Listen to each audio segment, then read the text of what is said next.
हर घर celebrity podcast with rhythm, आप सभी का स्वागत है। हर बार की तरह इस बार भी हम एक और सेलिब्रिटी हर घर सेलिब्रिटी पॉडकास्ट में लेके आ रहे हैं, जिनका नाम है अक्षत रावत, जिनके बारे में आप जानेंगे तो आप, जैसे मैं हर बार बोलता हूँ, अचंभे रह जाएंगे।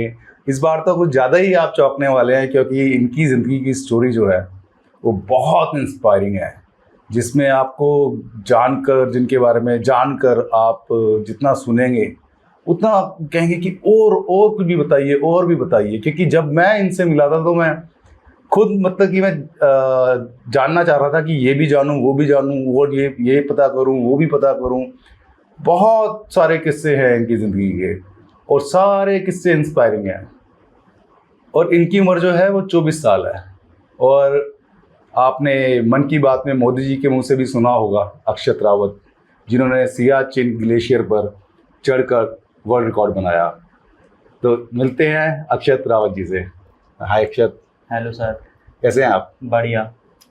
तो सबसे पहले मैं आपसे पूछना चाहूँगा कि हम आपकी आगे की जो जर्नी है, जो लोगों को हम बताएंगे, उससे पहले मैं जानना चाहूँगा कि आपका जो बचपन है वो कहाँ बीता, और आपका जो बैकग्राउंड है वो क्या है, कहाँ के रहने वाले हैं आप, और जो आपके जो ये दोनों हाथ हैं ये एक्चुअली कैसे एक्सीडेंट हुआ और क्या हुआ था? मैं बेसिकली बेस्ड हूँ उत्तराखंड से, टिहरी गढ़वाल से मेरा गांव है। रहता हूँ मैं दिल्ली में। मैं नर्सरी से 6वीं तक, 6th क्लास तक एक ही स्कूल में पढ़ रहा था। तो मेरी जर्नी मतलब एज अ नॉर्मल चाइल्ड ही थी, एज अ मैं नॉर्मली जी रहा था। और एक्सीडेंट तो मेरा कई बाद में हुआ था, उससे पहले मैं एज अ नॉर्मली, जैसे नॉर्मल बच्चे होते हैं। हाँ, जैसे नॉर्मल बच्चे होते हैं वैसे ही मैं लाइफ जी रहा था। दोस्त थे, खेलने जाते थे, पढ़ाई करता था, ट्यूशन पढ़ता था, घर आ जाता था। पढ़ने में भी मैं ठीक था। फिर उसके बाद 6th क्लास में मैं एक्चुअली अपने फ्रेंड के घर जा रखा था। तो जो मेरा घर है महिपालपुर, उसके ऊपर से हाई टेंशन की एक वायर क्रॉस हो रही है, जो कि 11,000 वोल्ट की है। वो मेरे घर से एयरपोर्ट की तरफ जाती है, क्योंकि मेरा घर एयरपोर्ट के बहुत पास है। IGI airport, Indira Gandhi airport है, तो उसके मेरा घर उसके बहुत पास है। तो वहाँ से एक हाई टेंशन की वायर क्रॉस हो रही थी। वो गलती से बचपन से मेरे को करंट लग गया था। उस दोनों मैंने गलती से पकड़ ली थी वो, तो मेरे को दोनों हाथों पे करंट लग गया था 11,000 वोल्ट। कितनी एज होगी उस टाइम आपकी? मैं अराउंड 6-7 साल का था तब। ओके। जैसे ही मेरे को करंट लगा, तो जो पहले जिन्होंने मुझे देखा वो तो मुझे पहले हॉस्पिटल ले गए। फिर बाद में मेरे पेरेंट्स को इन्फॉर्म करा गया। तो पेरेंट तो सुन के एकदम शॉक हो गए थे, क्योंकि मैं born as a normal child हुआ था, बट एक्सीडेंट की वजह से एक डिजीज होती है गैंग्रीन, वो फैलती है जलने की वजह से। गैंग्रीन। ओके। गैंग्रीन मेरे दोनों हाथों में फैल गई थी, क्योंकि करंट इतना हाई वोल्टेज था तो मेरे दोनों हाथों को जला दिया। थोड़ा डिटेल में गैंग्रीन के बारे में आप बता सकते हैं? मैं बताता हूँ। जैसे कोई पार्ट आपका जल जाता है, आपके बॉडी का कोई भी पार्ट जल गया और वो टाइमली उसे सही नहीं करा गया, तो उसमें गैंग्रीन बन जाएगी। और वो गैंग्रीन अगर टाइमली नहीं ठीक हुई तो होते होते आपकी पूरी बॉडी पे स्प्रेड हो जाएगी, तो आपकी बॉडी पूरी खराब हो जाएगी। जैसे मेरे हाथों के पार्ट में, दोनों हाथों में गैंग्रीन हो गई, तो इसलिए डॉक्टर ने कहा अब तो हमें एम्प्यूटी कराना पड़ेगा, क्योंकि हाथ इनसेंसिटिव हो गए थे पूरे। उंगलियां काम करनी बंद हो गई थी, हड्डियां दिख रही थी, मांस फट गया था पूरा, तो मेरे पूरी मूवमेंट ही बंद हो गई थी हाथों की। तो डॉक्टर ने बोला कि हमें आपके दोनों हाथ तो एम्प्यूट कराने पड़ेंगे, इसके अलावा और कोई चारा नहीं है। तो जब पेरेंट्स ने पहली बार सुना तो काफ़ी इमोशनल हो गए, क्योंकि एज अ नॉर्मल बच्चा पैदा हुआ है, वो इतना सही कर रहा है स्टडीज़ में, स्पोर्ट्स में, सब। मैं स्पोर्ट्स भी खेलता था पहले, फुटबॉल में अपने दोस्तों के साथ खेलता था। बट उसके बाद जब जैसे ही डॉक्टर ने ये बोला कि हमें आपके हाथ अलग करने पड़ेंगे, तो ऑब्वियस ही बात है पेरेंट्स काफ़ी इमोशनल हो गए थे मेरे। काफ़ी मतलब उनके लिए भी बहुत ऐसा डिसीजन था कि वो कैसे ले सकते हैं, बट फिर भी ये करना ही था, क्योंकि अगर नहीं करते तो गैंग्रीन मेरी पूरी बॉडी पे फैल जाती। बचाना मेरे को जरूरी थी उस टाइम में। तो फिर डॉक्टर ने ये दोनों हाथ एम्प्यूट कर दिए, मेरा ऑपरेशन हुआ। मेरे टोटल 3 ऑपरेशन हुए। पहला मेरा ऑपरेशन हुआ जिसमें मुझे होश में लाया गया, क्योंकि करंट इतना फैल गया था अंदर, तो मैं होश में नहीं था। तो मेरा स्पाइनल में हुआ पहला हॉस्पिटल। दूसरा मुझे शिफ्ट कर दिया था सफ्दरजंग में, क्योंकि सफ्दरजंग बर्निंग स्पेशलिस्ट है, उधर ज़्यादातर बर्न के केस आते हैं। मेरा भी बर्निंग का ही केस था। तो मैं 2 साल तक तो पूरा हॉस्पिटलाइज था, हॉस्पिटल में 2 साल तक। 2 साल? उस 2 साल में जब मेरी ड्रेसिंग होती थी तो इतना बाल्टी भर खून निकलता था, क्योंकि ड्रेसिंग जो निशान जला होता है ना, जो बॉडी का पार्ट जला होता है, उसमें जब ड्रेसिंग होती है तो पट्टी हाथ से चिपक जाती है, क्योंकि वो फ्रेश होता है एकदम, घाव बहुत, जो घाव होता है वो फ्रेश होता है, तो पट्टी चिपक जाती है उससे। तो जब वो पट्टी छूटती थी तो मेरे बहुत दर्द होता था ड्रेसिंग में, फिर खून भी निकलता था बहुत। फिर धीरे धीरे करके हील होता रहा, धीरे धीरे करके हाथ हील होते रहे। तो ऐसे ऐसे करके मुझे टोटल 2 साल लग गए थे। 2 साल तक मैं हॉस्पिटल में था पूरा। बड़ा कठिन समय रहा होगा वो आपके लिए और आपके पेरेंट्स के लिए। बिल्कुल, पेरेंट्स के लिए तो मेरे लिए बहुत कठिन रहा, क्योंकि हर रोज किसी ना किसी को वार्ड में मेरे साथ रहना ही पड़ता था। बात बात में मुझे तो ये भी मैं खुद से खाना भी नहीं खा सकता, तो पेरेंट्स को ही मुझे खाना खिलाना पड़ता था। पेरेंट्स ही मुझे दवाई देते थे रोज। तो काफ़ी बहुत मुश्किल था ये टाइम पीरियड मेरी लाइफ का। फिर उसके बाद में जैसे आप जब आप हॉस्पिटल से घर आए तो आपको कुछ कमी लगती थी अंदर से कि जैसे कि यार कि कुछ मिसिंग है, ऐसा होता था? जैसे मैं इमेजिनेशन कर सकता हूँ कि जब 2 हाथ पूरे हैं और फिर उसके बाद में एकदम सडनली वो चीज़ आपके शरीर से कुछ पार्ट चला गया आपके शरीर का हमेशा के लिए, जो कि वापस नहीं आ सकता। तो वो क्या आपको कभी अकेले में या कभी बैठते तो खलता था अंदर से कि? खलता तो आज भी है, बट ये है कि आज मैंने अपने आप को इतना काबिल बना लिया कि मैं सारी चीज़ें खुद कर लेता हूँ। मैंने प्रैक्टिस कर करके ऑलमोस्ट मैं सारी चीज़ें खुद कर लेता हूँ, चाहे शूज़ पहनना हो। बट शुरू में तो जब मैं हॉस्पिटल से डिस्चार्ज हुआ था, तो जब मैं घर आया तो मेरी लाइफ कम्प्लीटली चेंज हो गई थी, क्योंकि जितने भी नेबर्स थे, आस पड़ोस वाले लोग सब मतलब कह रहे थे, ओहो इसका बेटा तो मतलब ये हो गया, इसकी तो लाइफ बर्बाद हो गई, अब इससे कौन शादी करेगा, ये पढ़ाई कैसे करेगा, खाना कैसे खाएगा, ये तो तुम पे बोझ हो गया। तो मतलब मेरे जो घर के आसपास वाले लोग नेबर थे, वो रोज आके मतलब माँ बाप को यही सुनाते रहते थे, ये तो तुम पे बोझ हो गया अब जिंदगी भर के लिए, पहले कितना सही था ये, मतलब इसके एक्सीडेंट के बाद तो उसके दोनों हाथ ही चले गए। तो मतलब ऐसा बहुत सुनाते थे मेरे पेरेंट्स को। ऑब्वियसली बात है, मेरे पेरेंट्स को भी बहुत बुरा लगता था ये सुन के। और अब वही समाज आज अक्षत से फोटो खिंचवाने के लिए, आपको कैसा लगता है कि जो वही लोग और बहुत सारे लोग जो कहते थे, आज वो आपके साथ में फोटो खिंचवाना चाहते हैं, आपसे मिलना चाहते हैं, तो कैसा लगता है अभी? अब मुझे लगता है कि हाँ, अगर आप समाज अगर आपको कोस रहा है किसी चीज़ के लिए, कि मतलब ऑब्वियसली बात है, समाज में 4 लोग हैं, वो आपके पास बोलेंगे। अगर आप पहले जो थे वो उनका काम है बोलना, बट अगर आप अपना काम कर रहे हो अच्छी तरीके से, तो वही लोग फिर आपकी तारीफ भी करेंगे। तो जो लोग ये बोलते थे कि मतलब तुम्हारा बेटा किसी काम का नहीं रहा, बोझ हो गया तुम पे, जो मैंने वर्ल्ड रिकॉर्ड बनाया सियाचिन में, तो वही लोग मेरे पेरेंट्स को आके धन्यवाद बोल रहे थे, उनकी तारीफ कर रहे थे, तुम्हारे बेटे ने तो तुम्हारा नाम रोशन कर दिया पूरे देश में। आपके दोस्तों का क्या रिएक्शन? दोस्तों का भी काफ़ी अच्छा रहे। दोस्त मेरे सिर्फ दोस्ती और फैमिली मेम्बर्स ही ऐसे रहे जिनने मेरा सपोर्ट करा। मेरे दोस्त भी ऐसे नहीं थे कि आफ्टर एक्सीडेंट उन्होंने मतलब मेरे को अलग कर दिया हो। वो मेरे दोस्त थे पहले भी, और आफ्टर एक्सीडेंट भी मेरे वही दोस्त थे। तो उन्होंने कभी ऐसा नहीं करा कि नहीं इसके साथ हम नहीं खेलेंगे, इसके साथ हम कहीं नहीं जाएंगे। तो दोस्ती आपके लिए क्या मायने रखती है वो, कि और दुनिया को बताना भी चाहिए कि दोस्ती, देखिए आपकी कितनी खूबसूरत रिश्ता है दोस्ती का एक। तो आपके लिए आज वो क्या मायने रखती है दोस्ती क्या बोलना चाहेंगे दोस्ती के ऊपर? दोस्ती मेरे मायने में ये है कि अगर आप किसी को अपना दोस्त बनाते हो, तो डिपेंड नहीं करता कि वो डिसेबल्ड है कि नहीं है, उसकी एक टांग है, हाथ नहीं है, या वो कोई भी है। अगर आपने उसे दिल से दोस्त बनाया तो दोस्ती निभाएगा आपके साथ, मरते दम तक दोस्ती निभाएगा, चाहे आप कैसे भी हो दिखने में। डिपेंड नहीं करता कि आप डिसेबल्ड हो कि नहीं हो, आप कैसे दिखने में हो, आपकी फाइनेंशियल सिचुएशन क्या है। दोस्त ऐसा चीज़ होती है जो हरदम आपका सपोर्ट करेगा। बिल्कुल ठीक बात, बिल्कुल ठीक बात। और जब अच्छा, ये आपकी जर्नी कहाँ से स्टार्ट हुई कि आपने रिकॉर्ड्स भी बनाने चालू करे, वर्ल्ड रिकॉर्ड भी बनाया, और आप टेनिस भी खेलते हैं, आप खाना खुद खाते हैं, शर्ट्स के बटन खुद लगाते हैं, शूज़ खुद, सारे काम अपने खुद ही करते हैं। तो ये प्रैक्टिस करते करते हुआ है, या क्या ऐसा मन में आया कि यार मेरे को ये सब कुछ करना है, मुझे ये सब कुछ करना है जो नॉर्मल लोग कर सकते हैं? तो इसकी स्टोरी स्टार्ट होती है जब मैं डिस्चार्ज हुआ, मैं घर पे आया।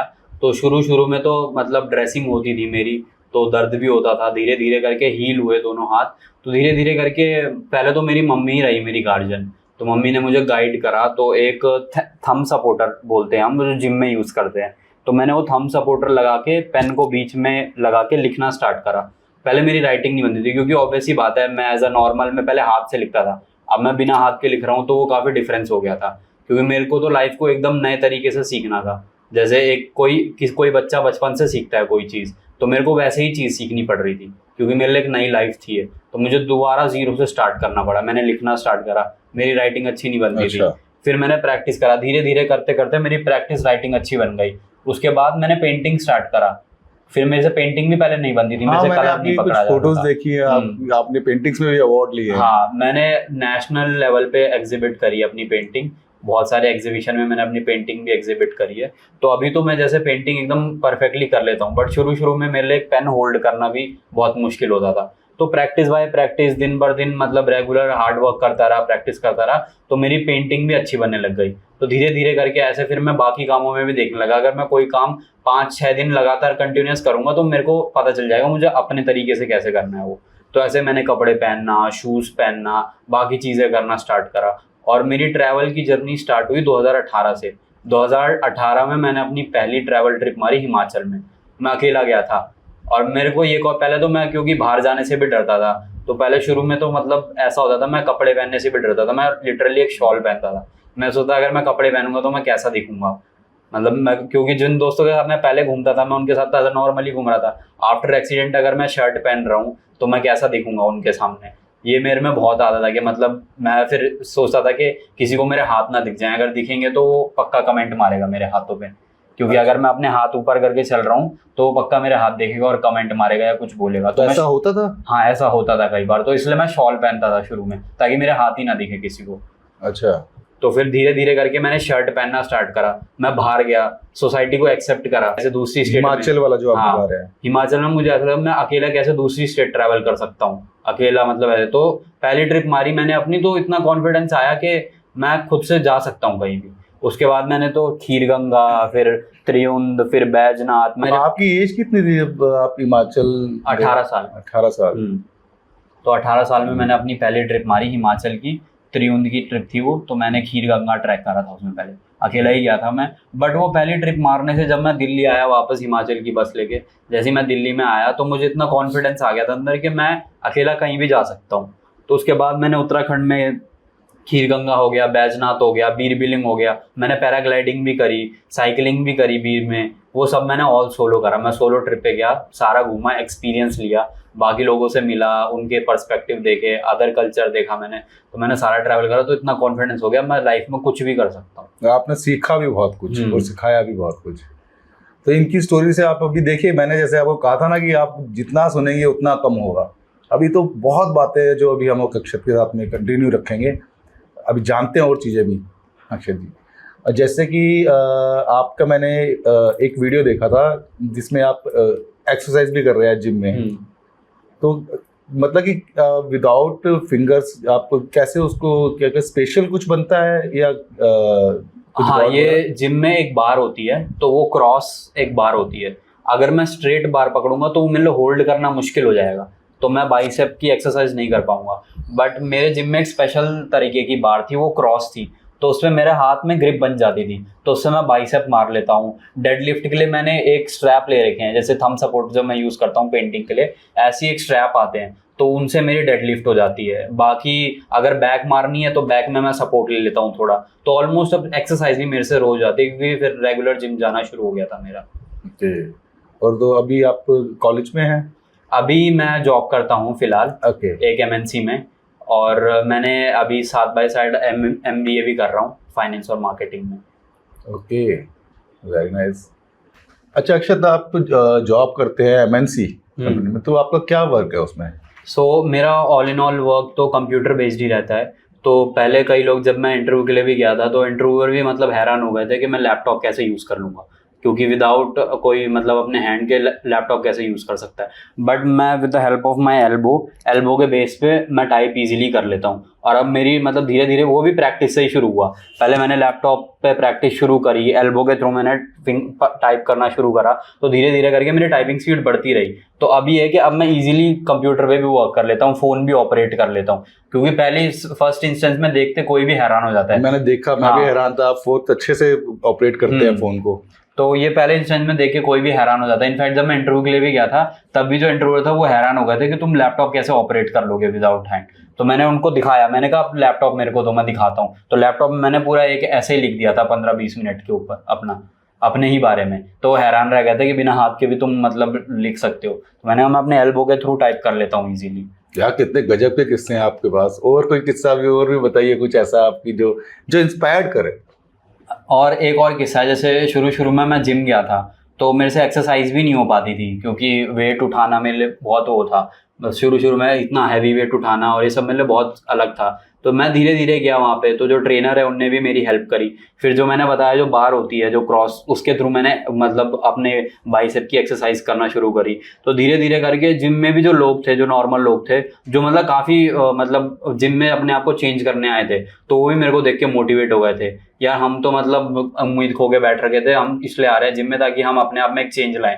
तो तेरे को देख के हम बहुत मोटिवेट हो जाते हैं। तो मेरे जिम में भी जितने लोग थे ऑलमोस्ट मेरे को वर्कआउट करते वक्त जैसे मैं एक्सरसाइज करता हूँ वो देख के बहुत मोटिवेट हो जाता है कि तू मतलब इस सिचुएशन में भी वर्कआउट कर रहा है, अपने ऊपर मेहनत कर रहा है, अपने शरीर के ऊपर मेहनत कर रहा है। और कई लोग ऐसे ही हैं जो मतलब घर पे बैठ रखे हैं, बस मतलब बेड से भी नहीं उठना चाहते कई लोग, सिर्फ मतलब पानी यहाँ पे रख रखा है, यहाँ से उठ के पानी भी नहीं ले सकते। और कह रहा है वहीं तू है कि तू इस सिचुएशन में भी एक्सरसाइज कर रहा है, हार्ड वर्क कर रहा है, पूरा पसीना निकाल रहा है अपने शरीर से। बिल्कुल सच बात। तो अच्छा एक चीज़ और बताइए कि आपके जो पेरेंट्स हैं, तो आज वो आप बाहर जाते हो या कुछ बिल्कुल फ्री माइंड रहते हैं, उनको कोई टेंशन नहीं है? हाँ, अब जैसे शुरुआत में जो मेरे पेरेंट्स की सिचुएशन थी, क्योंकि काफ़ी मतलब लोगों ने मेरे पेरेंट्स को सुना दिया था कि बोझ हो गया है तुम पे ज़िंदगी भर के लिए, इसकी शादी भी नहीं होगी, कौन इसे शादी करेगा, बाकी सब चीज़। तो अब वही लोग मेरे पेरेंट्स को बोलते हैं कि तुम्हारा लड़का तो इतना अच्छा कर रहा है, सोशल मीडिया पे भी हम उसे इतना देखते हैं, बाकी अपनी लाइफ में भी अच्छा कर रहा है, किसी के ऊपर डिपेंडेंट नहीं है, वो सेल्फ इंडिपेंडेंट है, सारी चीज़ें खुद कर रहा है। तो अब वही लोग मेरे पेरेंट्स को जाके बोलते हैं कि तुम्हारा लड़का इंडिपेंडेंट है, सारी चीज़ें खुद से कर लेता है। तो प्राउड फील करते हो? हाँ, काफ़ी। अब मेरे पेरेंट्स को बिल्कुल भी डिफरेंस नहीं लगता कि बिल्कुल भी अलग है। मेरे पेरेंट्स यही सोचते हैं कि नॉर्मल है, बिल्कुल इस पर कोई चेंज नहीं है। तो अब आते हैं हम और पार्ट पे आपकी ज़िंदगी के, जो मुझे बहुत इंस्पायर करता है आपका, कि आप सियाचिन ग्लेशियर पर चढ़ गए।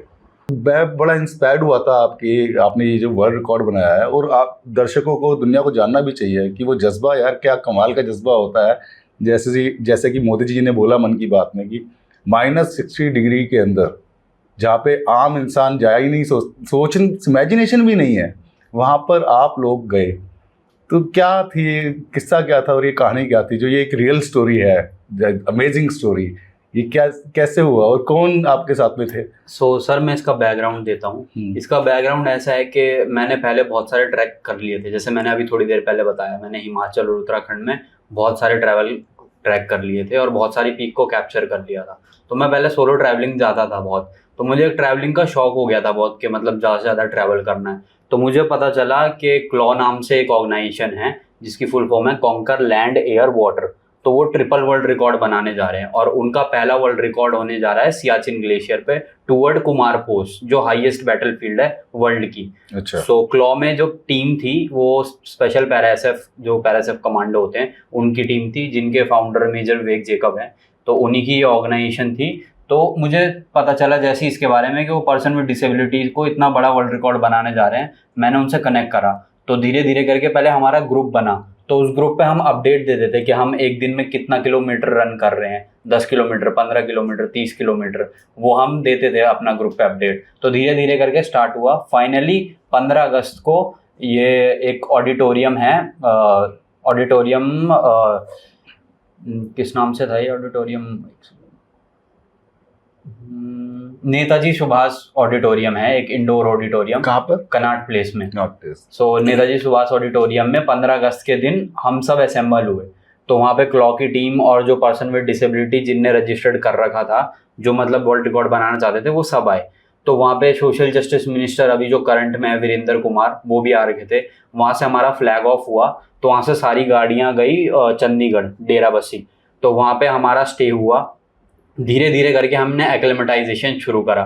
चंडीगढ़ से फिर हिमाचल, हिमाचल से फिर ले से फिर ऊपर नुब्रा वैली, फिर नुब्रा वैली से सियाचिन फाइनली हमने सबमिट करा। तो वहाँ पे धीरे धीरे करके जो हमारा पूरा कॉन्वॉय जा रहा था गाड़ियों का, तो हम एक्लेमेटाइज कर रहे थे।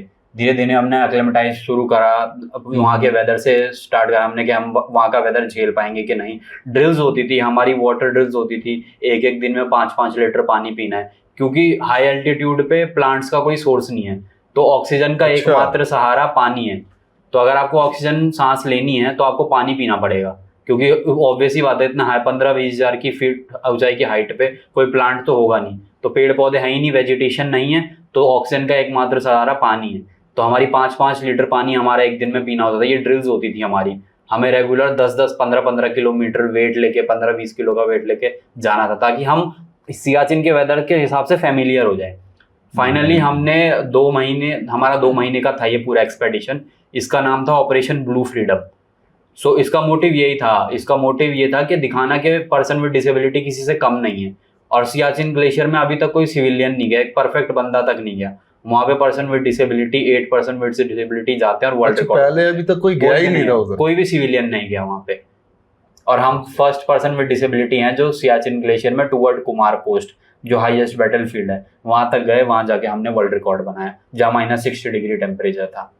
तो कैसे सरवाइव हो रहा था वहां पर? मतलब पानी, जैसे आपने बताया कि जो सोर्स था सारा वहां पे कुछ है ही नहीं बेसिकली, तो कोई सोर्स, तो पानी आप लोग खुद लेके जाते थे वहां पर? पानी की फैसिलिटी फौज की थी। अब वहां पे जैसे बेस कैंप बन रखे हैं, बेस कैंप 1, 2, तो वहां पे आरआर थी, राष्ट्र राइफल थी। तो राष्ट्र राइफल ने काफी हमारी मदद करी। फौज का राशन खा खा के उनने हमें भी खुद फौजी बना दिया था पूरा वहां पे। और फौज का एक ऐसा जज्बा था कि हम वैसे ही बन गए थे ऑलमोस्ट, उन्हें अपने जैसा ही बना दिया था। रोज उनके साथ पीटी कर रहे हैं, वो हमें सिखा रहे हैं ऊपर कैसे सरवाइव करेंगे। तो उनकी एक पूरी किट होती है, जैसे बारकलावा होता है, बारकलावा हम पहनते थे तो उससे कान ढक जाते थे, वरना अगर कान में बर्फ लगी तो बहुत प्रॉब्लम कर सकती है। चिल्बलिन एक होती है, चिल्बलिन हो गई है। फ्रॉस्ट बाइट होती है। फ्रॉस्ट बाइट ऐसे होती है कि रेगुलर हम चल रहे हैं 20-30 किलोमीटर, रेगुलर हम ट्रैक कर रहे हैं ऊपर। अब हमें क्या है, पैर पसीना तो आ ही रहा है, तो हमें अपना जुराब को मतलब निकाल के गर्म पानी में पैर धोने पड़ते थे, क्योंकि अगर वो पसीना सूख गया तो फ्रॉस्ट बाइट में कन्वर्ट हो जाएगा। फ्रॉस्ट बाइट हो गई पैर पे तो फिर पैर कटवाना सकता है।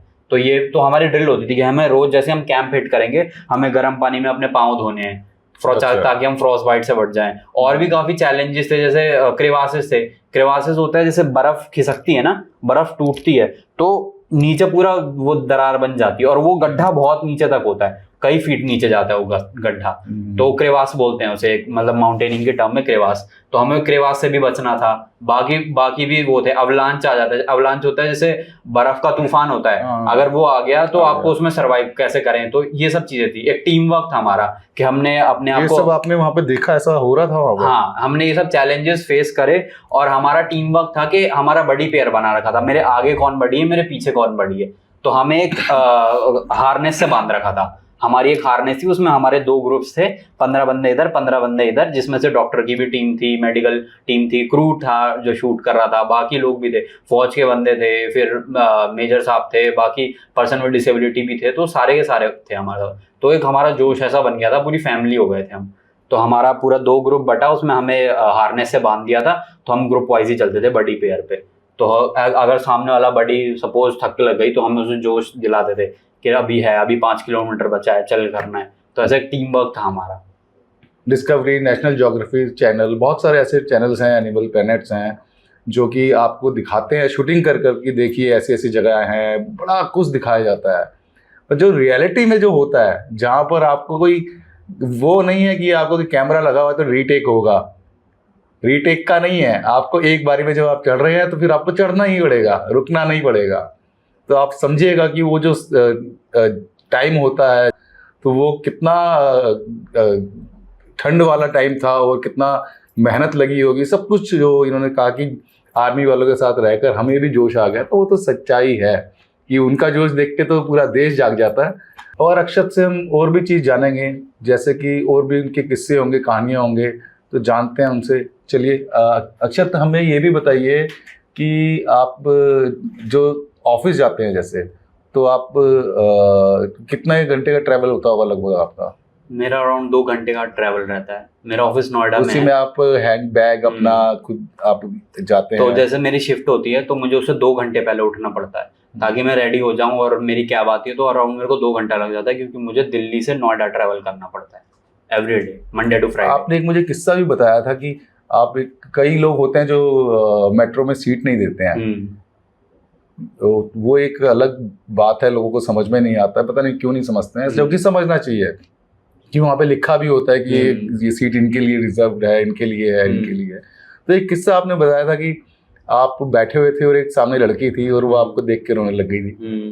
वो तो क्या? मेरे साथ ऐसा होता है, जब भी मैं पब्लिक ट्रांसपोर्ट से ट्रैवल करता हूँ ना, तो कोई ना कोई मतलब मुझे आके मिलता ही है जो ये क्वेश्चन तो पूछता ही है कि कैसे हो गया था। जब भी, चाहे मैं डीटीसी बस से ट्रैवल करूँ, चाहे मैं बाहर घूम रहा हूँ, चाहे मैं मेट्रो से ट्रैवल कर रहा हूँ, अगर मैंने पब्लिक ट्रांसपोर्ट लिया है तो ऐसे ना ऐसे लोग ट्रकर आते ही हैं जो मतलब जिनका पहला इंस्टेंस ये रहता है कि सीधा ये क्वेश्चन पूछ लेते हैं कि कैसे हुआ था, तुम काम कर पाते हो कि नहीं, आउट ऑफ नोवेयर। मतलब वो लोग मुझे जानते भी नहीं, बट स्टिल मतलब ऐसा होना चाहिए कि पहले आप किसी पर्सन में डिसेबिलिटी को कंफर्टेबल करा रहे हो कि वो कंफर्टेबल है कि नहीं। आप फर्स्ट गो में ही सीधा ये पूछ रहे हो कि भाई कैसे हो गया था ये, तो ये बहुत हमारे लिए भी ऑकवर्ड हो जाता है कि सामने वाला बंदा ना हमें जानता है तो सीधा ये क्वेश्चन पूछ लेता है हमसे।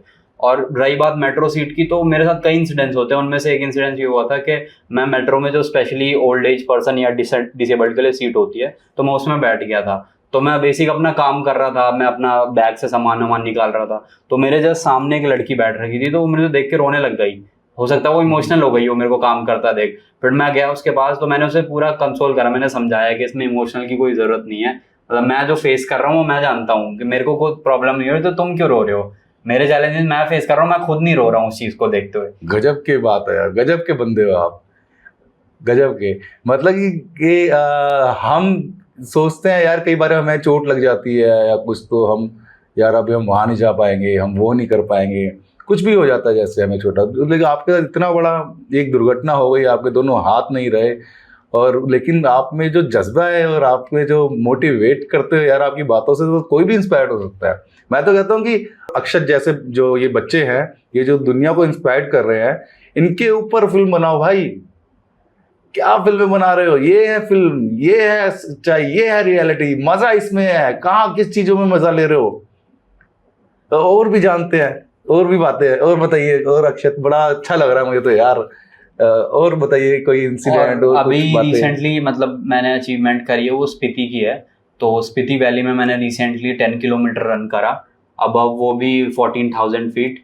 तो वहाँ भी हम अभी रिसेंटली डोगरा रेजिमेंट है उनके साथ रहे, तो वहाँ पे हमने एक्लेमेटाइज करा, पूरा धीरे धीरे करके हमने मैराथन स्टार्ट करी। तो लगा 5 किलोमीटर ही हो पाएगा, नहीं हिम्मत हार रही है, बट जोश इतना भर गया था कि हमने 10 किलोमीटर कंप्लीट करी। अभी ये हाल ही में ही लास्ट मंथ ही हमने कंप्लीट करी है 10 किलोमीटर स्पीति मैराथन, और उससे पहले भी मैंने एक 5 किलोमीटर मैराथन करी थी। और अब मेरा टारगेट है मैं 21 किलोमीटर की मैराथन दौड़ूंगा। 21 किलोमीटर जो मेरा नेक्स्ट टारगेट है, क्योंकि 5 की मैंने करी, फिर उसके बाद 10 अभी जो मैंने हाल ही में स्पीति वैली में करी हाई एल्टीट्यूड पे। अब एक और हाई एल्टीट्यूड में मेरा प्लान है आदि कैलाश का, तो 21 किलोमीटर की मैं दौड़ूंगा मैराथन। आदि कैलाश तो बहुत ठंडा इलाका है वो भी। ओके, तो क्या प्रोसेस क्या रहता है, आप लोग कैसे इन चीज़ों को अप्लाई करते हैं? कि लोगों को पता होना चाहिए, जो लोग कई ऐसे हैं जिनके जो प्रॉब्लम है लेकिन उनको प्रोसेस नहीं पता होता कि कैसे, तो क्या प्रोसेस है बताइए। पहला प्रोसेस तो यही है कि अपने घर से बाहर निकलो, दुनिया को देखो, वर्ल्ड को एक्सेप्ट करो। जैसे दुनिया है वैसे नहीं है, दुनिया में बहुत ही खराब लोग हैं जो टाइम आने पे आपको बहुत सारी चीज़ें बोलेंगे, आपके मुंह पे ही बोलेंगे, बुरा फील कराएंगे, बट आपको मोटिवेटेड रहना है, उससे हारना नहीं है, अपना कर्म करते जाना है। जैसे लिख रखा है, कर्म वही करो जो करना ही फल लगे। तो कर्म वही करो जो आपको सही लग रहा है, बाकी दुनिया क्या बोल रही है वो भूल जाओ, अपना काम करो। जब तुम्हारे पास सक्सेस आएगी तो लोग खुद जाके तुम्हारे पास बोलेंगे कि हाँ भाई तू सही था, हम गलत थे। बिल्कुल सही बात बोली। तो पहला स्टेप तो यही है कि अपने घर से बाहर निकलो, ट्रैवल करो, तो आपको एक एक्सपोजर मिलेगा, दुनिया में अलग अलग पर्सपेक्टिव के लोगों से मिलोगे, तो पता चलेगा कि क्या कैसी कैसी लाइफ है, किस किस तरीके से लोग जूझ रहे हैं। तो आप मोटिवेटेड हो गए, आपको ऑटोमेटिकली वो चीज़ करने की मोटिवेशन आ जाएगी। और वो बताइए थोड़ा सा वो भी, जैसे कि किसी को अप्लाई करना हो तो उन लोगों के लिए जो जिनको नहीं प्रोसेस पता होता कि कैसे अप्लाई किया जाता है ये मैराथन्स के लिए, इन सब के लिए। तो मैराथन का मोस्टली ये होता है, अगर आपने 1-2 मैराथन के लिए अप्लाई करा तो रनर्स का ग्रुप होता है, तो आप उस रनर के ग्रुप में जुड़े हो, तो अपडेटेड जितनी भी अपकमिंग मैराथन होने वाली है, सपोज वो 5 किलोमीटर की है, 10 किलोमीटर की है, या दिल्ली में है या मुंबई में है, तो आप इन मैराथन के बारे में सोशल मीडिया के थ्रू जान सकते हो। बेसिकली सोशल मीडिया में जुड़ गए तो फिर उसके बाद रनर्स का ग्रुप होता है, जो पूरी कम्युनिटी होती है रनर्स की, तो उनको अपडेट मिलते रहते हैं कि यहाँ पे एक 10 किलोमीटर की मैराथन होने वाली है, तो आप उसके लिए अप्लाई कर सकते हो। तो ये रहता है पहला। और अभी मेरा एक और है हायरॉक्स बेसिकली एक स्ट्रेंथ ट्रेनिंग वो होती है। बेसिकली हायरॉक्स ये है कि जिसमें आपकी फिजिकल एबिलिटीज को पुश करा जाता है, उसमें आपकी एक्सरसाइज भी आ जाती है, रनिंग भी आ जाती है, स्विमिंग भी आती है, साइकिलिंग भी आ जाती है। तो मुझे एक हायरॉक्स भी कंप्लीट करनी है। जैसे कि लाइक कि आपने बताया, जैसे पैरा एसएफ का क्लॉ एक ग्रुप है, तो इनसे आप जैसे आप जुड़े तो सेम प्रोसेस है ऑनलाइन जुड़ना? हाँ, जैसे अगर कोई बंदा वॉलंटियर करना चाहता है तो उनकी वेबसाइट पे जाके वॉलंटियरशिप के लिए अप्लाई कर सकता है। तो उनकी टीम आपको कनेक्ट करेगी कि हाँ आपने ऐसा वॉलंटियर फॉर्म भरा था, ये रिक्वायरमेंट है, तो उसके थ्रू आप उनसे जुड़ सकते हो। और अगर कोई पर्सन में डिसेबिलिटी देख रहा है ये पॉडकास्ट, तो वो आना चाहता है क्लॉ पे, तो सेम प्रोसेस है, वेबसाइट पे जाके एनरोल करो, क्लॉ की टीम आपको रीच आउट करेगी और वो आगे जो फर्दर उनके इवेंट होने वाले होंगे उनमें आपको ले जाएंगे। कि मेरा एक ड्रीम है, मेरे को हाईरॉक्स से कंप्लीट करनी है हाईरॉक्स। तो ये एक स्ट्रेंथिंग प्रो होती है, इवेंट होता है जिसमें आपकी सारी एक्सरसाइज आती है, स्विमिंग भी, साइकिलिंग भी, मसल बिल्डिंग भी, स्ट्रेंथ भी, तो इसमें सारी चीज़ें दिख जाती है। तो ये अपनी कैपेबिलिटी को आगे पुश करने के लिए कि हाँ मैं अपनी लाइफ में आगे कुछ पुश कर सकता हूँ, तो मुझे हाईरॉक्स कंप्लीट करनी है। ओके। एक मैंने आपकी और वीडियो देखी थी जिसमें रॉयल इनफील्ड की, वो क्या था? सो ये भी एक हमारा इवेंट हुआ था, क्लॉ और रॉयल इनफील्ड ने एक साथ वो भी क्लॉ का कोलैबोरेट ही करा था? था। हाँ, Okay. क्लॉ और रॉयल इनफील्ड ने एक साथ आके कोलैबोरेट करा था। तो रॉयल इनफील्ड की टीम आई थी, तो हमने एक बाइक एक्सपेडिशन भी कंप्लीट करा था। वो हुआ था देहरादून से माना वैली, नीति माना वैली उत्तराखंड का पहला विलेज है, तो वहां से स्टार्ट हुआ था, जिसे कई लोग लास्ट विलेज भी हाँ कहते लास्ट हैं। विलेज भी बोलते हैं, जिसे कई लोग पहला भी विलेज भी बोलते हैं, कई लोग लास्ट विलेज भी बोलते हैं। आखिरी गांव वो पड़ता है धारचूला से ऊपर बद्रीनाथ की साइड। तो हमने देहरादून से स्टार्ट करा, बाइक पे ही गए थे, मैं और अनुराग दोनों ही थे, तो हमने बाइक एक्सपेडिशन करा। तो हमारा देहरादून से बाइक लेते लेते हम गए आगे, स्टे करा हमने उत्तराखंड में, एक जगह थी ये धारचूला के साइड ही, तो फिर उससे ऊपर हम गए। तो धीरे धीरे करके हमने फाइनल अपना नीति माना वैली पे अपना ये समिट पूरा कर बाइक एक्सपेडिशन। ओके। आपने यार गजब गजब की चीजें, हम सोचते ही रहते हैं हम लोग, और आप लोग कर भी आते हैं यार, कमाल की बात है। और इसीलिए हमने अपने चैनल का नाम इसलिए रखा था, अपने पॉडकास्ट का नाम हमने हर घर सेलिब्रिटी इसलिए रखा था, क्योंकि हम भी चाहते थे कि लोगों को वो दिखाए ना यार जो सच्चाई है, हम भ्रम में ना डालें, सच की तरफ लेके जाएं। क्योंकि हम कोशिश यही रहनी चाहिए, हमारी तो यही कोशिश है कि हम लोगों को भ्रम में ना डाल के जो रियलिटी है दुनिया की, जो सच्चाई है, जो अपने अंदर है, वो बाहर निकालो, वो बता सके। और कमाल की बात है कि हम पहले अनुराग को लेके आए, फिर अक्षत आए, हमारे को एक आंटी मिली थी मैम, जिन्होंने अपने बारे में बुढ़ापे का जो सहारा उनके हस्बैंड जाने के बाद भी कैसे उन्होंने सरवाइव किया, ऐसे बहुत सारे लोग अलग अलग हम लेके आते रहेंगे आप लोगों के लिए। और हमारे साथ जो आज अक्षत रावत है, इन्होंने हमें इतना इंस्पायर किया है, हमारी पूरी टीम को इंस्पायर किया है। और इनफैक्ट मतलब जितनी जो अंदर की इंसान की जो घबराहट होती है कि यार मैं ये कर पाऊंगा नहीं कर पाऊंगा, आज मेरे अंदर कुछ ऐसी घबराहट सी हो रही थी कि यार तेरी तबीयत नहीं ठीक, तो चलो थोड़ा लेट करेंगे वो ऐसे ऐसे। लेकिन जैसे ही मैंने अक्षत को देखा, चलो करते हैं। तो आप और कुछ कहना चाहिए यंग लोगों के लिए, यंग बच्चों के लिए जो आपकी एज के हैं या छोटे हैं या आपसे बड़े हैं, उनके लिए आप कुछ कहना चाहेंगे? तो मेरा आखिरी मैसेज ये रहेगा यूथ के लिए, जो भी यूथ डिप्रेशन में पड़ी हुई है, चाहे वो लड़की के चक्कर में या करियर के चक्कर में या नशेबाजी में पड़ा हुआ है जो यूथ, बेसिकली आजकल लोग छोटी छोटी चीज़ों पर डिप्रेशन में चले जाते हैं और उम्मीद छोड़ देते हैं जीने की। तो मैं उन्हें यही कहना चाहूँगा कि मतलब उम्मीद मत छोड़ो जीने की, कहीं ना कहीं तुम्हारे पास हमसे ज़्यादा ही है। तो जब हम कर सक रहे हैं इतना सब कुछ, तो तुम तो डेफिनेटली कर लोगे लाइफ में कुछ ना कुछ। हार नहीं माननी है, हिम्मत रखनी है, और लाइफ का हर एक कतरा, ब्लड का अपना एक एक स्वेट दे देना है, जो भी हो अपना एक एक पॉसिबिलिटी दे दो और उस चीज़ को अचीव करो बाय एनी हाउ। और डिप्रेशन में जा रहे हो तो ऐसे लोगों से देखो कि भाई लाइफ में और भी लोग हैं हमसे बुरी स्थिति में हैं और जो लाइफ में इतना अच्छा कर रहे हैं, तो हमें तो सब कुछ मिला है। तो यूथ मतलब बेकार में ही इन चीज़ों में जा रही है, डिप्रेशन, और ये आजकल ट्रेंड ही बना दिया, छोटी छोटी चीज़ों पे डिप्रेशन में आ जाते हैं। हाँ, ये ट्रेंड सा ही चल गया एक किस्म से, और लोग इतना सब कुछ करके बैठ रहे हैं। तो हार नहीं माननी है, हिम्मत रखो और अपनी लाइफ का एक एक कतरा मेहनत पे लगा दो, जो तुम सोच रहे हो वो अचीव होगा डेफिनेटली। तो ये थे अक्षत रावत आज हमारे साथ। हालांकि हमारा बिल्कुल मन नहीं है कि हम पॉडकास्ट को रोकें, कि बंद करें, अभी तो और मन है कि बातें करते जाएं आप लोगों के लिए, आप हम सब के लिए, पर लेकिन टाइम हमारा थोड़ा सा ऐसा है कि हमें इसको रोकना पड़ेगा। अक्षत रावत बहुत दूर से आए हैं और खुद बाय मेट्रो आए हैं। तो मैं यही कहूँगा कि आप जो अक्षत ने लास्ट में जो बात कही है यूथ के लिए डिप्रेशन पे, ये चीज़ बहुत बहुत खतरनाक है। इससे यंग जनरेशन को समझना चाहिए, क्योंकि अभी संभलोगे तो बाद में संभाल पाओगे। कर्म वही करो जो करना ही फल लगे, एक्चुअली मतलब यही है। सही ट्रैक पे जाओ, सही चीज़ करो, क्यों नहीं कर सकते हो? आप देखिए ना अक्षत को, वर्ल्ड रिकॉर्ड तोड़ा, क्या नहीं करते, जॉब भी करते हैं और कॉन्फिडेंस लेवल इतना हाई है इनका जितना कि अच्छों को ना हो, इतने हाई लेवल पे रहते हैं, कॉन्फिडेंस गजब का कॉन्फिडेंस है। तो किस लिए डिप्रेशन में जाना, सोचना? और ये बहुत कमाल की बात कही है कि आजकल के बच्चे सच में नशा और यूथ जो हमारा लड़की उड़की बाजी, ये कुछ मतलब कि ट्रेंड सा चला हुआ है, ये कुछ एक अलग सा। बहुत सुंदर बात कही, बहुत अच्छी बात करी। तो यूथ को तो जरूर समझ में आना चाहिए। तो चलिए, अगली बारी फिर हम किसी और के साथ में मिलेंगे आपको, और अभी लेते हैं अलविदा। नमस्कार।